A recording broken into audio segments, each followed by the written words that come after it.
ये सारी तनख्वाहें ख़त्म हो जाएंगी, ये सारी तनख्वाहें ख़त्म हो जाएंगी, क्योंकि तनख्वाह को लॉस होगा सेंटर से, और सेंटर में जो बैठे हैं मदरसे के असातिज़ा जो बीजेपी आरएसएस करेंगे उनको तनख्वाह मिलेगी।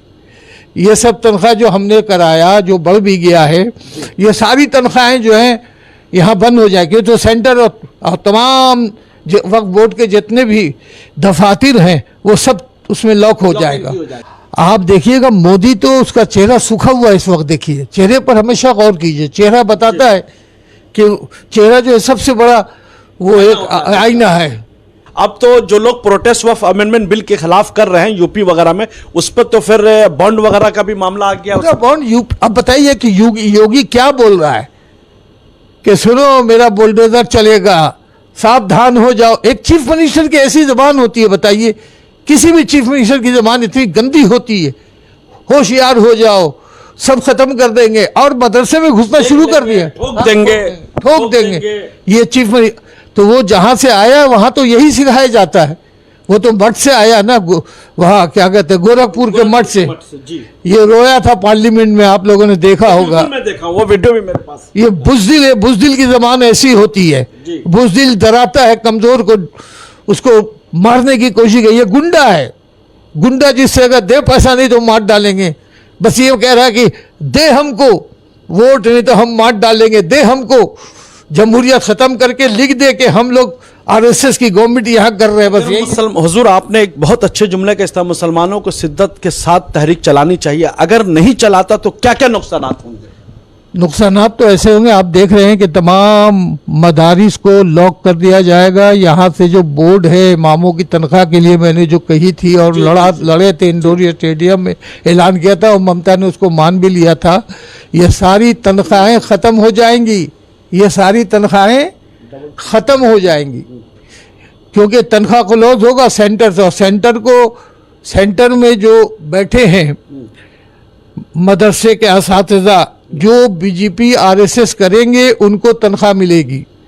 ये सब तनख्वाह जो हमने कराया, जो बढ़ भी गया है, ये सारी तनख्वाहें जो हैं यहाँ बंद हो जाएगी। तो सेंटर और तमाम वक्फ बोर्ड के जितने भी दफातर हैं वो सब उसमें लॉक हो जाएगा। मदारिस जितने हैं वहाँ लॉक हो जाए। उनकी आरएसएस की फौज घुसेगी, दो फौज लड़ रही है, एक सेकुलर फौज, एक आरएसएस की फौज, दोनों में टक्कर हो रहा। पुलिस भी दोनों किस्म की है, और पुलिस भी दो किस्म की है। एक आरएसएस माइंडेड है, एक सेकुलर माइंडेड है। पुलिस से लड़ाई होगी जैसे हुई है माजी में जी। और ये सूरत हाल के मदरसे में और मस्जिदों में ताला लगेगा, जैसे कि हेमंत करकरे साहब जैसा। हेमंत करकरे क्या बताइए, उफ, अरे वो तो दिन आंसू बह गया हमारी बेगम मर गई बेचारी, दुनिया से चली गई, वो रो गई, वो देख रही थी, बोले अभी तो था, बोले अभी था अभी नहीं है, यही है जिंदगी। उसको एक पॉलिसी इतना बेहतरीन सेकुलर, ऐसे नहीं है, ऐसी बात नहीं कि हिंदू सेकुलर नहीं है, अगर वो ऐसे सेकुलर हैं, अरे भाई हम तो कहेंगे ना भाई जिसका खानदान लुटा जी, बिल्कुल वो तो सेकुलर है, उसको मारा गया, खत्म किया गया, क्या नहीं हुआ बताइए। आज उसकी वाइफ को परचेज करने की कोशिश की गई तो वाइफ ने पूरी चीज को लौटा दिया, पूरा लौटा दिया। तो ये ज़मीर अल्लाह ने दिया है, ऐसा नहीं, अल्लाह ने इंसान को पैदा किया है और कहा हम इंसान के रब हैं, और आपने अपने हबीब को भेजा तो कहा ये सारे इंसान के लिए रहमतुल आलमीन है। तो अब आप बताइए कैसे हम कह नहीं सकते कि हिंदू जो है वो हमारे नहीं है, बिल्कुल हैं, बिल्कुल है। फिर आ जाएगा इंशाअल्लाह वक्त, हमें उम्मीद है और बहुत उम्मीद है कि इंशाअल्लाहुल अज़ीज़ मुसलमान वो तहरीक करेंगे, और हिंदू भी और सिख भी। सिखों का कम नुकसान हुआ बताइए, और कहता है वैसे ही मारेंगे, देखिए हम वैसे ही मारेंगे जैसे गोल्डन टेम्पल में मारा था, तो मुसलमानों को वैसे ही मारेंगे, पूरी मिलिट्री उतारेंगे। हम तो देख रहे हैं, हम तो बराबर बोलते हैं अपने लोगों से कि मिलिट्री इतनी उतारते हैं ये लोग। आप देखिए वहाँ क्या हुआ दिल्ली में, वो पूरा चितली कब्र और इधर सब जाइए आप, वो सब मुसलमानों का गढ़ है, बड़े ताकतवर मुसलमान है, सब मालदार हो गए। अभी मैं गया दिल्ली, सब मालदार है, होटल में ठहरा मैं, बम्बई होटल में, करोड़ों खरबों के सब मालिक है, इतने ताकतवर। तो पूरी फौज उतार दिया। अगर आप 10,000 है तो वो 20,000 फौज ले आएगा। आप अगर 50,000 है तो वो 1 लाख ले आएगा, लेकिन अगर आप 10 करोड़ उतर गए तब उनके पास वो फौज नहीं है। फिर सेकुलर फौज वर्सेस सेकुलर अफराद जो है उनसे लड़ाई होगी। गरज ये कि अब हमें सर से कफन बांध करके बाहर निकलना है, जमहूरियत को बचाने के लिए, आइन को बचाने के लिए। सिर्फ जमहूरियत को। और जमहूरियत रहेगी तो शरीयत रहेगी, जमहूरियत रहेगी तो इंसानियत रहेगी, जमहूरियत रहेगी तो हमदर्दी रहेगी, भाईचारगी रहेगी। अगर जमहूरियत खत्म हुई तो लिवलीहुड जो है वो भी खत्म हो जाएगा, इंसानियत खत्म हो जाएगी। एक ऐसा अनारकी आएगी कि जो जिसका गला चाहे दबा दे और मार डाले। ये वही फिजा और वही एटमॉस्फेयर तैयार कर रहे हैं, ये वही फिजा एटमॉस्फेयर तैयार कर रहे हैं। पहले हमें मारेंगे, फिर क्रिश्चियन को मारेंगे, फिर दलित सर्ण समाज के ऊपर भी हमला होगा। आप देखिए चंद्रशेखर जो दलित है वो तो आ गए, वो तो साफ बोल चुका बेचारा नौजवान, मैं आपके साथ हूं। तो जब दलित है तो मुझे लालू पंजाबी, हाँ, एक अहम मैं जरूरी चीज शेयर भी करना चाहता हूँ। पंजाबी लोग का जो मजहबी, जैसे मुसलमानों का मुस्लिम पर्सनल बोर्ड है, उसी तरह उनका अकाल तख्त है। तो अकाल तख्त ने भी बोला है कि हम वक्फ अमेंडमेंट बिल के खिलाफ अब मुसलमानों के साथ खड़े हैं, ये हमारा अनाउंसमेंट है। तो ये समझिए, ये बहुत बड़ी बात है। अकाल तख्त का ये अनाउंसमेंट हो जाना, ये अपने आप में कानून है। बिल्कुल सही है। उसके जो ये मिनिस्टर थे, माइनॉरिटी मिनिस्टर, क्या खान, ये वो अक्सर मिला करते हैं, वो भी, उन्होंने भी फ़ोन से कहा कि हजरत इतना आसान नहीं है, हमने शब्बीर से सीखे हैं ये आदाब वफा, हमको आता है तेरे नाम पे कुर्बा होना। इतना आसान नहीं है कि ये ख़त्म कर देंगे। अब इनका आखिरी टाइम है। जिस तरह से जब लकड़ी सूख जाती है तो टूट जाती है, सही बात। तो यही इसका भी अंजाम होगा। ये लोग अब सूख रहे हैं क्योंकि मोदी 24 में ही तो नंबर नहीं आया, 24 में ही तो बैसाखी के पर नहीं, बिल्कुल वो तो बैसाखी, ये तो 2 मुजरिम है भाई, 2 मुजरिम है, एक नीतीश और दूसरे नायडू। अब आप बताइए, नीतीश भी बूढ़ा हो गया, बहुत उम्र है, कम से 80 साल के हो रहे हैं। सुने बीमार भी है, वो तो है, दिमागी तौर पर तो बीमार है। हाँ, करीब। देखिए ना, देश का राष्ट्रीय संगीत हो, गाना बजा, संगीत हो, जन गण मन, आप समझिए, और वहां पर वो देखिए वो बदतमीजी कर रहा है, वो इंसान, वो तो हमने देखा है, मतलब सम्मान नहीं कर रहा देश के। जब से ये मामला हुआ है, नायडू को भी मैंने उनका भी देख रहे हैं बयान, और इसका भी देख रहे हैं, नीतीश कुमार का भी। इससे पता चल रहा है कि ये लोग कितने जमीन फरोश है। मुसलमानों ने जिताया हैदराबाद में, मुस्लिम वोट बिल्कुल आंध्र प्रदेश में 9 से 10% मुसलमान है, जिसमें से 75% जो वोट है चंद्रबाबू नायडू को गया, बिल्कुल गया। और नीतीश एहसास भी है उसको। तो मेरे ख्याल से अब जो है ना, नीतीश पर हम दूसरे के कांधे पर नहीं अपना जनाजा रखेंगे। अगर मेरा जनाजा या मेरा महल बनेगा तो अपने कांधे से बनेगा, चलेगा। कौम के नौजवानों को, मिल्लत के नौजवानों को और बुजुर्गों को क्या मशवरा है, किस तरीके से गांधी जी का जो फलसफा है अहिंसा, उसको लेकर किस तरीके से प्रोटेस्ट करें, वो हुजूर बताइए। हमारा प्रोटेस्ट हमेशा पूर्ण अमन होगा। बिल्कुल सही बात, यही समझ चाहते थे आप लोग। ये नहीं होगा तो हम फिर कामयाब नहीं होंगे। अगर कोई हमको पत्थर मारता है तो हम उस पर फूल बरसाएंगे। एकदम ऐसा नहीं है कि हम अमन को ख़त्म कर दें और लॉ एंड ऑर्डर को एकदम मिसमार कर दें, ऐसा भी नहीं है। हमें पुरअमन तहरीक करनी है और हौसले से करनी है, सही, डरना नहीं है। तुम मुझे मारोगे, मार दो, हम हिंदुस्तान की खातिर मरने के लिए तैयार है, इस मुल्क की खातिर। एक बार शहादत हम लोग देंगे, फिर शहादत। अरे हम तो अंग्रेजों से बचाया था, इस बार भी फिर बचाना फिरका प्रस्तों से। ये फिरका, ये तो दुश्मन है देश के, बिल्कुल आरएसएस है, देश के सख्त तरीन दुश्मन है। तमाम कारोबार खत्म हो गया। आप देखिए क्या नहीं कर रहे ये लोग, जीडीपी 0 से 0 होते, उफ, एकदम कितना कर्ज, कितने करोड़ खरबों रुपए के कर्जदार हो चुके हैं। ये सोच रहे कि हमको आलमी बैंक और आलमी इदारा क्या करेगा। आप देखिएगा, मोदी तो उसका चेहरा सूखा हुआ इस वक्त। देखिए चेहरे पर हमेशा गौर कीजिए, चेहरा बताता है कि चेहरा जो है सबसे बड़ा वो एक आईना है। सही बात। तो पता चल रहा है कि ये चेहरे, इस अमित शाह जो है ये तो दीवाना और पागल है, इसको कुछ समझ में नहीं आता है। इसको सिर्फ ये अपने चेहरे से एक बिल्कुल, जिसको कहते हैं कि ऐसा लगता है कि ये दिमाग से माजूर है, सोच समझ के बात नहीं करता। जो खड़ा हो गया, कोई डांटा, बैठो, तो बैठ गया। वो ये जबान है, पार्लियामेंट में जो जबान का इस्तेमाल हुआ वो गलत है, वो गैर पार्लियामानी जबान थी उनकी, पार्लियामेंट में देखा गया। तुम बैठो, फिर इसको कोई डांटा, तुम बैठो, भाई पार्लियामेंट है, कैसे लबो लेजिए को इस्तेमाल कर रहे हो दोस्त। सब आपके कलीग थे, सब आपके दोस्त हैं, सबका ख्याल एहतराम करना। आप सभी लोग जीत करके आए, सब आए, सब जीत, सब एमपी है, और सब बहुत बहुत मुअज़्ज़ज़ एमपी हैं, ऑनरेबल एमपीज कहा जाता है। और उनको आप कहिएगा कि बैठो तो ऐसा करो तो वैसा करो, निकलना तो निकल के भाग जाओ। और एक स्पीकर जो है वो तो और महापापी है हमको लगता है। वो तो सिर्फ कहता है ये होगा और ऐसा ही होगा। हाँ, वो उसके जबान पर भी लोगों ने बोला कि ये नहीं बोलनी चाहिए था, ये स्पीकर साहब को नहीं बात करनी चाहिए, बात करना नहीं जानता वो, लिहाजा सबके बने हैं, सबके बने हैं, इज्जत से बात करेंगे, मौका देंगे। न वो ओवैसी को मौका देते हैं, न वो किसी सेकुलर लीडर को, चाहे वो कांग्रेस से होते हो, वो राहुल बोलते हैं तो उनको रोकता है। तो ये जो इसकी जो हरकत है स्पीकर की भी, तो आपने उसके वो जो क्या कहते शेयर का एहतराम बहुत जरूरी होता है, शेयर का एहतराम करना। और ये तो आरएसएस का वो ये है, क्या कहते हैं, मेंबर्स है भाई, प्रचारक है वो।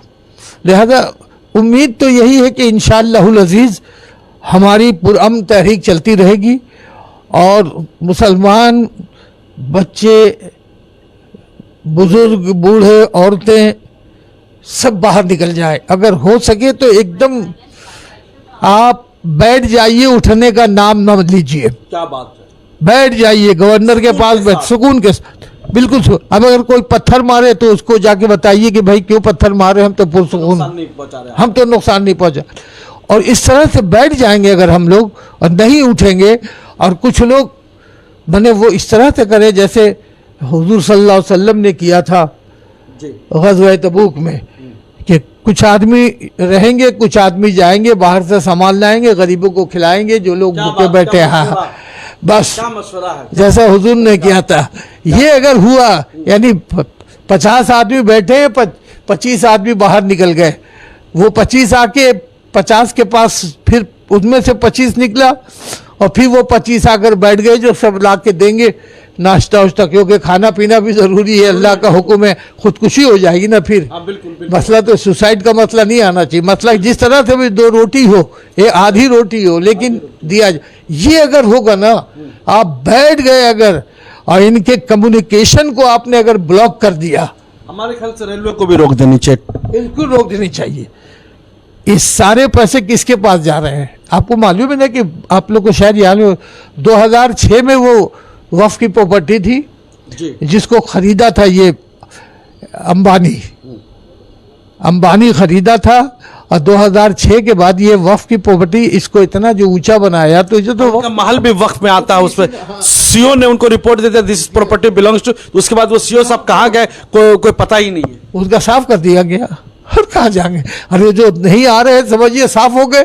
दिन भर महबूब रजा दौड़ रहा, अब अचानक महबूब रजा नहीं, भाई कहीं कुछ हुआ है, खोजना तो पड़ेगा। सही बात, कौन ले गया भाई, वो तो पल हर वक्त आ रहा था, हर जगह आ रहा था। नहीं लग रहा है कि आपको दोस्त को बचाने के लिए वक्फ अमेंडमेंट बिल लाया जा रहा है, कि ऐसा कानून लेके आ जाएंगे कि पूरा सांप भी मर जाए लाठी, मतलब चलो कानून ही बना दिया जाए, कोई बात ही न रहे। 2 ही तो खा रहा भाई, एक अडानी दूसरा अंबानी, दोनों का पूरा हिंदुस्तान की दौलत इन्हीं दोनों के पास है। किसके पास है बताइए, रिलायंस फिलायंस सब खरीद लिया बेचारे। उनके पास भी तो दौलत नहीं रह पाई, दौलत से बड़ा खजाना तो किसी के पास नहीं। दौलत को तो कुरान ने रद्द कर दिया और अल्लाह के रसूल ने रद्द कर दिया। हजरत अली हुकूमत पर रहकर रोटी खा रहे हैं और फरमा रहे हैं कि दौलत जो है ये बादशाहों की चीज़ है, ये गर्क होने की चीज़ है, फलाह की चीज़ नहीं है, गर्क होगा आदमी। जितने दौलतमंद हैं आखिर में वो या तो वो वक्फ करते हैं जो आप देख रहे हैं, या फिर वो किसी गरीब को दान पुण्य कर देते हैं, यतीम खाने में दे देते हैं। क्योंकि दौलत हवस से जमा करता है इंसान, लेकिन फिर उसको वो रख नहीं सकता है। क्योंकि आप नमरूद को देखिए, आप फिरौन को देखिए, सब शद्दाद को देखिए, कोई भी कामयाब नहीं हो सका। तेरा तरीक अमीरी नहीं फकीरी है, क्या बात है, खुद ही ना बेच फकीरी में नाम पैदा कर, इकबाल बोल रहे हैं। तेरा तरीक अमीरी नहीं फकीरी है, खुद ही ना बेच फकीरी में नाम पैदा कर। तो फकीरी में नाम होता है। आप देखिए आज सुल्तानुल हिंद का जो इतना क्यों वो गरीबों में खिला रहे थे, बांट रहे थे, आज भी बट रहा है। हज़रत महबूब इलाही निज़ामुद्दीन औलिया अल्लाह देख लीजिए, और जो भी मुसलमान अपने घर में खिला पिला रहे हैं, रईस अमीर आदमी, उनको लोग याद कर रहे हैं। नहीं तो दौलतमंद आए चले गए, कितने आए कितने गए। तो मेरे दोस्त, अब हम तो ज़्यादा नहीं बोल सकेंगे क्योंकि बिल्कुल सही बात, लेकिन जितना बोल दिया है महबूब रज़ा, ये बात बता दे रहे हैं हम, की लकीर इस पर अमल करना बस इससे हटकर कुछ नहीं है। बोलने तो बहुत कुछ बोलता रहेगा आदमी, हम बहुत बोला है, बोलते रहे हैं, लेकिन हम ये जानते हैं कि हमें अब पुरअमन तहरीक करके मोदी बाहर आना पड़ेगा। और आप जा रहे हैं, मैं नहीं जा रहा, बस अब चलिए ना, मैं पीछे से हूं, ये नहीं चलेगा। नहीं, ये बिल्कुल, अब तो ये है कि हमारा मुल्क है, हमको इसको बचाने के लिए निकल जाना है बाहर। हमें बैठना है सड़कों पर, रेलवे लाइन पर, और गवर्नर हाउस के सामने। मुसाफिरों को तकलीफ ना, इस बात का ख्याल रखते, उनको जाने आने का रास्ता भी देना हो, और इस तरह से हमारी तहरीक रहेगी तो इंशाल्लाह हम कामयाब। किसानों से भी हम लोग कुछ लेसन लेनी चाहिए। किसान तो बहुत उम्दा उनकी चलाई थी। और हमें ये नहीं बोलना कि उसने बोल दिया, अमित शाह ने कह दिया और प्राइम मिनिस्टर ने कह दिया, ये दोनों बड़े झूठे हैं। ये तो कहते 15 लाख देंगे, तो ये जुमला है, बस उसके बाद फौरन बदल जाएगा, ये फला है। अरे भाई, बात करने का भी तो एक तरीका आता है। होम मिनिस्टर तो तुम कहते हो 15 लाख देंगे, और फिर कहाँ पर आप, तुम दुनिया को एकदम करप्ट बना रहे, करप्शन फैला रहे हो। तो भाई तुमने तो किया नहीं। बहुत सारी बातें जो बहुत लंबी हो जाएंगी, लेकिन बड़ी बात यह कि गरीब को तो ये मिला था सहारा कि 15 लाख ये लोग देंगे, और सबने वोट दे दिया और ये बैठ गए। उसके बाद भूल जाता है। एक तो ये कि ये बात नहीं करता ज़्यादा, ये बेईमान है। उसकी आंखें देखिए, बेईमानी नजर आती है। आप अमित शाह की आंख देखिए, बेईमान है, बात नहीं करेगा, ऐसे ऐसे तड़पेगा। तो अब जब उस पर हमला होता है तो जवाब देने में वो बिल्कुल महरूम है, जवाब दे नहीं सकता है वो, क्योंकि वो बेईमान है। बेईमान कभी जवाब नहीं दे सकता। Honesty is the best policy of this politics. Honesty is the best politics of this best politics of the parliament. वहां बस। चलिए, मौलाना नूरुर रहमान मुजद्दिदी बरकती साहब से बहुत सारे सवालात पूछे। उन्होंने बहुत बेबाकी के साथ सवालात का जवाब दिया और बहुत अच्छी तरीके से कहा कि बूढ़े, नौजवान, बुजुर्ग, उलमाए कराम सबको रास्ते पर उतर करके शिद्दत के साथ तहरीक, मतलब कहने का मतलब यह सुकून के साथ तहरीक, गांधी जी के उसूलों के साथ तहरीक, किसी को नुकसान न पहुंचाने के साथ तहरीक। अगर कोई पत्थर भी मारे तो उसको बोला, भाई मुझे आप पत्थर क्यों मार रहे हो, मैं तो नुकसान नहीं पहुंचाने जा रहा, मगर आपको उतरना पड़ेगा। और गवर्नर हाउस के सामने भी धरना देना होगा, रेलवे स्टेशन, रेलवे ट्रैक पर बैठ करके भी धरना देना होगा। जरूरत पड़े तो पूरे देश के 25 से 30 करोड़ मुसलमान हैं, अगर 10% मुसलमान एक दिन एक तारीख का अनाउंसमेंट करे, मुस्लिम पर्सनल बोर्ड, जमात उलमा हिंद, रजा एकेडमी, जमात इस्लामी, जमात अहले हदीस, शिया वक्फ, शिया बिरादरी और तमाम मुसलमान एक साथ करें और साथ साथ सिख बिरादरियों का भी समर्थन ले, सबको लेकर, सेकुलर लोगों का समर्थन लेकर सिर्फ एक दिन एक टाइम में रास्ते पर अगर उतर जाए तो समझिए कि इसका चक्का जाम हो जाएगा। आनन फानन आपको बुला करके पार्लियामेंट में बुला करके इसको रद्द कर दिया जाएगा। इसलिए कि यह बिल जो है यह संविधान आयन के 25, 26, 14 के खिलाफ है, इसलिए हम लोग इसके खिलाफ है। अगर यह बिल आयन के खिलाफ नहीं होता तो मैं बिल्कुल इसके खिलाफ नहीं होता, इसलिए कि कानून बन चुका है। अमित शाह जी बोल रहे हैं ये कानून बन चुका, सबको मानना पड़ेगा, और उधर चीफ मिनिस्टर योगी बोल रहा है कि सबको मानना पड़ेगा। अरे कौन सा कानून बनाया हो, पार्लियामेंट में कानून बनाया हो ना, संविधान से बड़ा कानून तो ही नहीं है। संविधान सबसे ऊंची जगह में है, हम संविधान को मानते हैं। अगर कोई भी कानून संविधान के खिलाफ जाता है तो हम उसके खिलाफ खड़े होंगे। इसलिए कि आप बार बार बोलते हो कि यह मजहबी मामला नहीं है, वक्फ सरासर मजहबी मामला है। यह खुलफाए राशिदीन के जमाने से आ रहा था। इसमें तमाम प्रॉपर्टियां मुसलमानों ने अपने खून पसीना से मुसलमानों की फलाह बहबूदी के लिए, कब्रिस्तान के लिए, मदरसे के लिए, मस्जिद के लिए, खानका के लिए, ईदगाह के लिए यह दिया था। आप कौन होते लेने वाले? इसलिए कि आपको जब आप देने का हक नहीं है तो आपको लेने का हक नहीं। क्या हुजूर वाला बोलते हैं? बिल्कुल सही है और एकदम दुरुस्त है, क्योंकि ये जो कानून है, इस कानून को किसी तरह से भी माना नहीं जा सकता। ये कानूनी नहीं है। ये अमित शाह और ये वजीर आजम का ये एक तरह का गोया के डिक्टेटरशिप है। जी ये जबरदस्ती थोपा जा रहा है, जी। इसलिए इसको कतई नहीं माना जा सकता। चलिए, मौलाना बरकती साहब ने अपनी बातें बहुत बेबाकी के साथ रखा, बस इस पर अमल करना, गांधी जी का जो उसूल दिया हुआ फार्मूला दिया उसी के साथ तहरीक चलाना, सब लोग को रास्ते पर उतरना होगा, तभी ये बिल वापस होगा। आप सोचे फला साहब चले जाए हमने चाहे तो नहीं होगा। Thank you very much. ज्यादा ज्यादा लाइक कीजिए, फॉलो कीजिए, शेयर कीजिए, दीजिए महबूब रजा सिद्दीकी की इजाजत, कैमरामैन जिसान के साथ। Thank you very much. Welcome to K-Mall, a premium project by Kaleen Group. K-Mall is in the heart of Kolkata's electronic, garment and lifestyle hub, Khidirpur. K-Mall, which is designed as a world-class mall, is the outcome of endless effort of our experts, combined with modern superb techniques and new age design. Book now